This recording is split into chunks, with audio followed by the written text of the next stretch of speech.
Well, this morning, Latif, we come here this morning at the beginning of this, beginning of the end of what we don't know, this presidential election. Your points that you were making about, we were sort of dissecting the electoral population in a small East Texas town, Elysian Fields, where we are now, where I grew up. The story of our land and all this. But here we are as election officers this past election, and we pretty much were there where nobody else, really, Democrat, probably thought they would want to be, and we were in the middle of red, and we saw the interaction of the Republican poll workers versus us, the Democratic poll workers, and you made mention of two young people that were there, Shannon and Dylan, who we were with for 2 weeks, and they both are young, 18 to 20-year-olds, and I think my opinion was that a lot of these young people, as you have said, are sort of guided by their parents, which is not unusual. I'm sure Democratic kids that came in there, if they came in, they were guided by their parents also.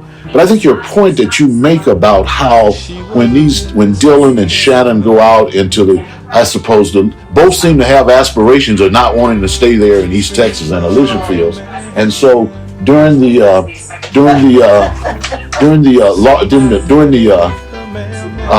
your statements that once they leave this region and area, that they may too become blue or become purple or whatever, I don't know.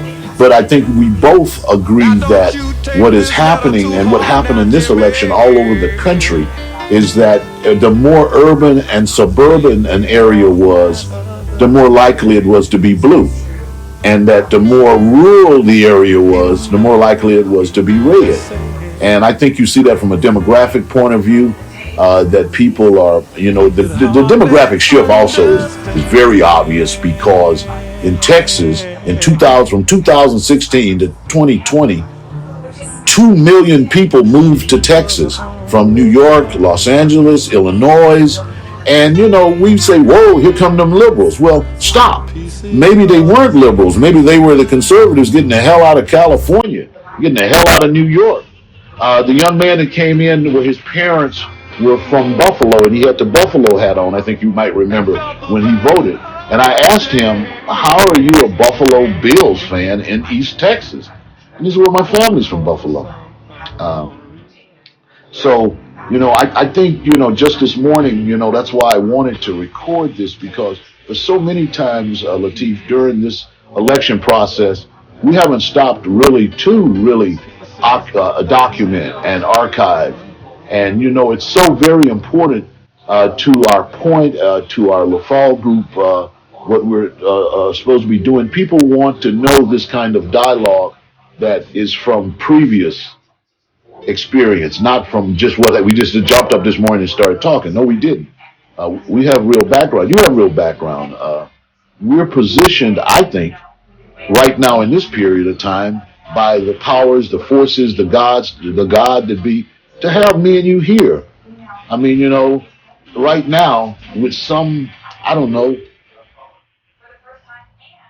introspection about what has just transpired, what is transpiring. Of course, we know this morning that Joe Biden looks like he's about to flip Pennsylvania. He's already last night flipped Georgia for the most part. And I think most of us now as Americans are wondering about what the heck is going to be about this. You just pretty much did your thing, Dad. What do you want me to say now? You said everything. I mean, that's not much more for me to say. Well, I guess I talked for you and talked for me too. So did I put it right? I mean, this is my thing.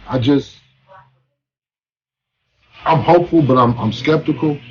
My hope, obviously, like I said earlier this morning, Joe Biden, people don't give him enough credit for his experience he's had in Congress and the experience he's had. For Obama to select you as vice president, it's not a nilly-willy pick. He had his choice of anybody he wanted in Congress and anybody in American politics, but he chose Biden for reasons. And I think part of the reason he picked him was because he could help him to make compromises across the aisle. But then at the same time, the Congress that Obama had to deal with, they weren't willing to make compromises with him. Maybe this time around they'll be willing to compromise a bit more. as far as, like I told you the other day, I was just looking at the map because it's so fascinating. I haven't looked at the Washington Post map, but the Google map was interesting because you could look at the whole map and then you can click and look at each county, look at each precinct. And what was shocking to me, Pennsylvania was a big state for him to take, but to me, the most telling states that he took was Wisconsin, Michigan, and Minnesota. Because those are states I believe that Hillary either lost last election or she should have won.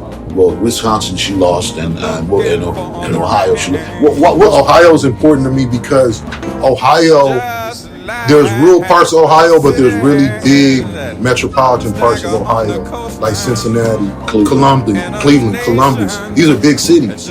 And I believe those went blue, maybe, perhaps. Yeah. But for Ohio, for him not to take Ohio was kind of shocking to me because I would have felt like, just like Pennsylvania is kind of industrial, right. He's kind of got that, he's from Scranton, he's lived in Scranton. Sure. I would have thought he would have been able to take Ohio too. So that's kind of discouraging. Well, it's discouraging, but I think, Latifah, too, you may look at those counties in Ohio, those suburbs. So I think the suburbs surrounding Cleveland went red. Right. Okay, that's something to work on. And that's something. Yeah, well, absolutely. I think a lot of the lady that I saw that actually believed that her two things, that her 401k was doing well, and that Donald Trump was literally, she said, she didn't say it, but she said it, was going to protect the suburbs from this encroachment of these urban people. But, back to this thing about you have hope. Is your hope based on realistic data, analytics, or is it based on pretty much your love for this country?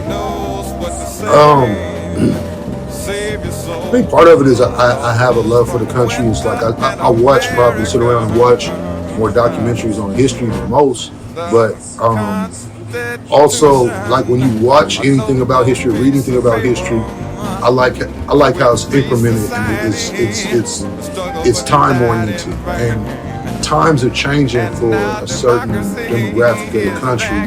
Not just white, but just even older folk. I wouldn't expect somebody to believe that it's socially acceptable for somebody to be gay and get married and all the different things that are happening now, even like having bathrooms that are how about the gender neutral. How about the but fact that's something that I feel like over the next 20 or 30 years is going to become more socially acceptable. But I'll be older then, so to me even it'll be like, wow, these new norms, because there's going to be new mores, I should say, social mores that are changing. I'm going to look around and I'm going to be like, wow, that's not how I came up. But I think those social mores are going to change more and more and more.